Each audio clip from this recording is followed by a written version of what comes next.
Hi all, welcome to crick arena. ഇന്നലെ IPL നടന്ന qualifier 1 മത്സരത്തിൽ ഒരു ഗംഭീര വിജയമാണ് RCB സ്വന്തമാക്കിയത്. പഞ്ചാബ് കിങ്സിനെ 8 വിക്കറ്റിനാണ് അവർ പരാജയപ്പെടുത്തിയത്. ഇതോടുകൂടി ഫൈനലിൽ RCB പ്രവേശിക്കുകയും ചെയ്തു എന്നുള്ളതാണ്. മികച്ച പ്രകടനമാണ് RCB നടത്തിയത്. സമ്പൂർണ്ണ ആധിപത്യം പുലർത്തിക്കൊണ്ട് ഒരു സമഗ്ര വിജയമാണ് RCB സ്വന്തമാക്കിയിട്ടുള്ളത്.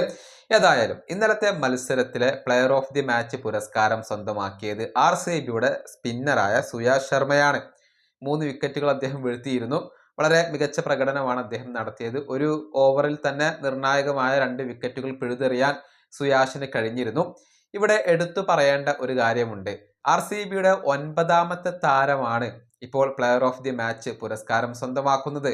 അതായത് RCBയിലെ വ്യത്യസ്ത 9 താരങ്ങൾ പ്ലെയർ ഓഫ് ദി മാച്ച് പുരസ്കാരം സ്വന്തമാക്കി എന്ന് പറയുമ്പോൾ RCB എന്ന ടീമിന്റെ ടീം വർക്ക് എത്രത്തോളം ഉണ്ട് എന്നുള്ളത് ഇതിൽ നിന്നും വളരെ വ്യക്തമാണ്.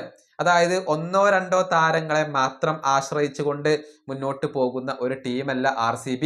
എല്ലാ താരങ്ങളും തിളങ്ങുന്നു, അതല്ലെങ്കിൽ ടീമിലെ ഭൂരിഭാഗം താരങ്ങളും തിളങ്ങുന്നു എന്നുള്ളതിന്റെ ഒരു തെളിവാണ് ഇത്. RCBയുടെ പ്ലെയർ ഓഫ് ദി മാച്ച് ജേതാക്കളെ നമുക്കൊന്ന് പരിശോധിക്കാം. കൃണാൽ പാണ്ഡ്യ 2 തവണ സ്വന്തമാക്കിയിട്ടുണ്ട്. KKR, DC എന്നിവർക്കെതിരെയുള്ള മത്സരങ്ങളിൽ പോട്ടിയം സ്വന്തമാക്കിയിട്ടുണ്ട്. അതുപോലെ തന്നെ ക്യാപ്റ്റൻ രജത് പട്ടിദാർ 2 തവണ പ്ലെയർ ഓഫ് ദി മാച്ച് പുരസ്കാരം സ്വന്തമാക്കി. CSK അതുപോലെ തന്നെ മുംബൈ എന്നിവർക്കെതിരെയുള്ള മത്സരങ്ങളിലാണ് അദ്ദേഹം പ്ലെയർ ഓഫ് ദി മാച്ച് പുരസ്കാരം സ്വന്തമാക്കിയിട്ടുള്ളത്. PBKSനെതിരെ ടിം ഡേവിഡ്, RRനെതിരെ ഫിൽ സാൾട്ട്, PBKSനെതിരെ വിരാട് കോഹ്ലി, RRനെതിരെ ജോഷ് ഹെയ്സൽവുഡ്, CSKക്കെതിരെ റൊമാരിയോ ഷെഫേർഡ്, LSGക്കെതിരെ ജിതേഷ് ശർമ്മ, അതുപോലെ തന്നെ PBKSനെതിരെ സുയാഷ് ശർമ്മ. ഇങ്ങനെ വ്യത്യസ്ത 9 താരങ്ങൾ ഇത്തവണ RCBക്ക് വേണ്ടി പ്ലെയർ ഓഫ് ദി മാച്ച് പുരസ്കാരം സ്വന്തമാക്കിയിട്ടുണ്ട്. RCB എന്ന ടീമിനെയാണ് ഏറ്റവും കൂടുതൽ ഭയക്കേണ്ടത്.